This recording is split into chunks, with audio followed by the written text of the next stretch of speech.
स्वराज्य टीव्ही, पर्याय आमचा, निवाडा तुमचा। बुलढाणा जिल्ह्यातील पिंपळगाव राजा गावात जिल्हा परिषदेच्या शाळेत एक भयंकर प्रकार घडलाय। प्राथमिक शाळेतील शिक्षकाने विद्यार्थ्याला अमानुष मारहाण करत स्केल पट्टीने या विद्यार्थ्याची पाठ सोलून काढली आहे। विलास चिम असं या नराधम शिक्षकाचं नाव असल्याचं समोर येत आहे। गृहपाठ केला नाही म्हणून या विद्यार्थ्याला या राक्षस शिक्षकाने निर्दयीपणे अमानुष मारहाण केली आहे। 4थ्या वर्गात शिकणाऱ्या 10 वर्षीय पवन इंगळे या चिमुकल्याला अशा पद्धतीने मारहाण केल्यानंतर उपचारासाठी खामगाव येथील शासकीय रुग्णालयात दाखल करण्यात आले आहे। या संपूर्ण धक्कादायक प्रकारानंतर पालकांमध्ये संतापाची लाट पाहायला मिळत आहे। अद्याप याबाबत पोलीस ठाण्यात गुन्हा दाखल झाला नसल्याची माहिती आहे।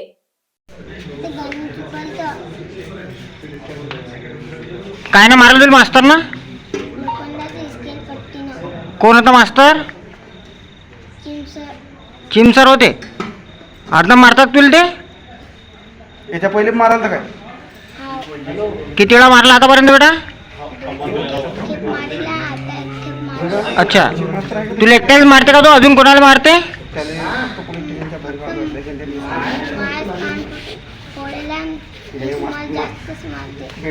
तुला जास्त मारते? अजून कोणाला मारत नाही?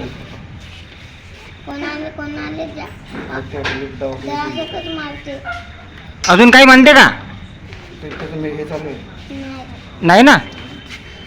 आज रोजी सायंकाळी 7 वाजताच्या सुमारास पवन नारायण इंगळे राहणार पिंपळगाव राजा या विद्यार्थ्याला जिल्हा परिषद शाळा पिराजे येथील 4थीमध्ये शिकणाऱ्या विद्यार्थ्यास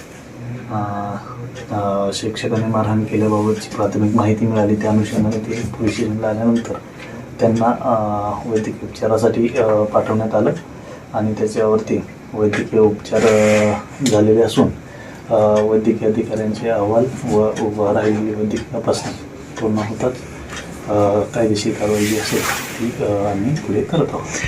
का मारण्यात आलं सर त्या मुलाला? त्यांच्या पालकांकडून मिळालेल्या माहितीप्रमाणे विद्यार्थ्यांना शिक्षकांनी विचारलेल्या प्रश्नांची उत्तरं न आल्याच्या कारणावरून पाठीमध्ये वगैरे मारहाण झाल्याचे दिसून येते प्राथमिक माहितीवर। पुढील कारवाई काय करणार? वैद्यकीय अधिकारी यांच्याकडून जो अहवाल प्राप्त होईल त्यानुसार पुढील कारवाई करण्यात येईल। बुलढाणा जिल्ह्यातील महत्त्वाच्या घटना आणि घडामोडी पाहण्यासाठी तुम्ही निर्भीड स्वराज्य या चॅनलला अद्यापही सबस्क्राईब केलं नसेल तर आत्ताच जाऊन सबस्क्राईब करा आणि बेल आयकॉन दाबायला विसरू नका आणि फेसबुक पेजला शेअर आणि लाईक करा। पाहत राहा निर्भीड स्वराज्य।